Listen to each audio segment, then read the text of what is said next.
Maria Francisca sebagai pembicara satu akan menjelaskan materi tentang sistem pengendalian manajemen sebagai pusat investasi. Apa sih sistem pengendalian manajemen itu? Merupakan suatu rangkaian tindakan dan aktivitas yang terjadi pada seluruh kegiatan organisasi dan berjalan secara terus-menerus. Pengendalian manajemen bukanlah suatu sistem terpisah dalam suatu organisasi, melainkan harus dianggap sebagai bagian penting dari setiap sistem yang dipakai manajemen untuk mengatur dan mengarahkan kegiatannya. Ada 5 kebijakan implementasi pengendalian manajemen. Yang pertama, lingkungan pengendalian atau control environment. Yang kedua, penilaian risiko manajemen atau manajemen risk assessment. Yang ketiga, sistem komunikasi dan informasi atau information and communication system. Yang keempat, aktivitas pengendalian atau control activities. Yang kelima, monitoring. Tujuan nilai suatu investasi ada 5. Yang pertama, menyediakan alat evaluasi proyek investasi, yang dimana masa lalu dan masa yang akan datang baik secara individual maupun secara keseluruhan. Yang kedua, menyediakan informasi yang bermanfaat bagi manajer divisi dan manajer kantor pusat untuk membuat keputusan investasi yang tepat bagi divisi dan perusahaan secara keseluruhan. Yang ketiga, memotivasi manajer divisi agar selalu memonitor aktiva, utang, dan modal divisi yang digunakan sebagai dasar penentuan besar investasi. Yang keempat, mengukur kinerja manajer masa lalu dan masa yang akan datang secara individual. Yang kelima, sebagai dasar pemberian insentif pada saat manajer pusat investasi sesuai dengan kinerja masing-masing. Investasi diukur berdasarkan laba. Yang pertama, investasi diukur berdasarkan jumlah aktiva. Yang kedua, investasi diukur berdasarkan jumlah utang dan modal. Yang ketiga, investasi diukur berdasarkan jumlah modal sendiri. Metode pengukuran investasi ada yang pertama, return on investment atau ROI. Yang kedua, economic value added atau EVA. Metode pengukuran investasi, return on investment atau ROI, teknik analisis keuangan yang bersifat menyeluruh yang lazim digunakan oleh pimpinan perusahaan untuk mengukur efisiensi dari keseluruhan operasi perusahaan. Dengan ketentuan ROI sama dengan total laba bersih dibagi total investasi.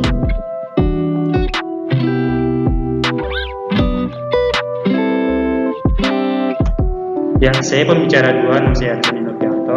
Di sini akan saya menyebutkan keunggulan dan keterbatasan dari yang sebelumnya. Keunggulannya yaitu mudah menghitungnya karena angka diambil dari laporan laba rugi dan laporan neraca. Yang kedua, mudah dipahami. Semakin besar angka ROI, semakin besar atau semakin baik kinerja unit bisnis atau divisi dan semakin disukai penanam modal atau calon penanam modal.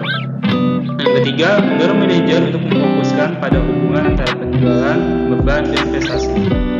Selanjutnya, untuk mendorong manajer untuk meningkatkan penjualan dengan meningkatkan keahlian penjual dan fasilitas penjual.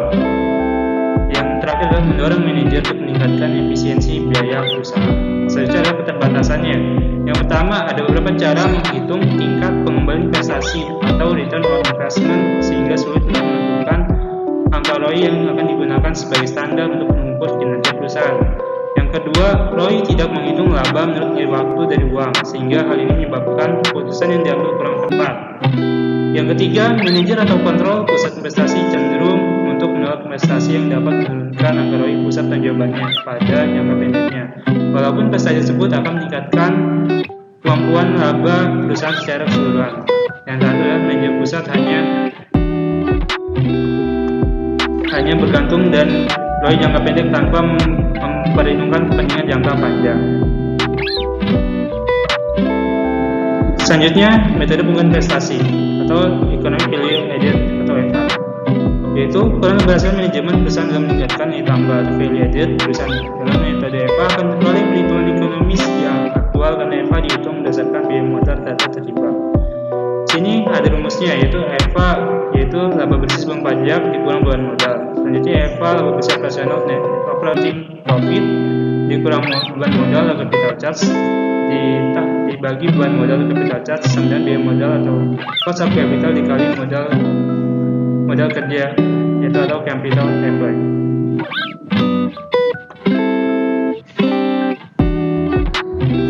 Selanjutnya, di sini saya akan membahas tentang keunggulan EVA.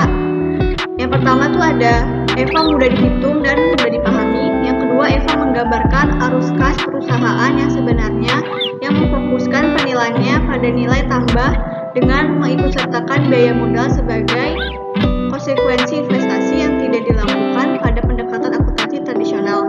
Yang ketiga, Eva mengurangi terjadinya kesalahan dalam pengambilan kesimpulan atas kondisi perusahaan yang sesungguhnya. Yang keempat, Eva membantu para penyandang dana untuk mendapatkan penghasilan yang maksimal. Yang kelima, metode Eva memiliki arti sekalipun dihitung secara mandiri tanpa memerlukan data pembanding seperti data historis perusahaan, standar perusahaan lain, atau standar industri. Keterbatasan Eva. Yang pertama, metode Eva adalah sulit untuk menghitung biaya modal.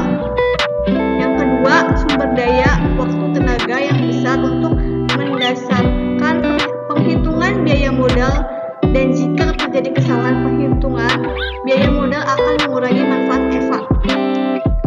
Yang ketiga, perhitungan Eva memerlukan estimasi atas biaya modal, dan estimasi ini sulit dilakukan untuk perusahaan yang belum go public. Dengan menggunakan estimasi tersebut dapat menyebabkan kesalahan dalam penghitungan biaya modal.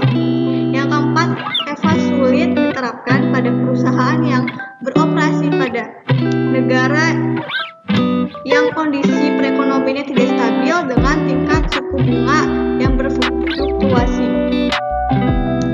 Tahap penghitungan Eva. Yang pertama, menghitung laba bersih setelah pajak penghasilan. Yang kedua, menghitung biaya modal. Yang ketiga, menghitung biaya hutang. Yang keempat, menghitung estimasi biaya modal saham. Terima kasih. Kurang lebihnya mohon maaf. Wassalamualaikum warahmatullahi wabarakatuh.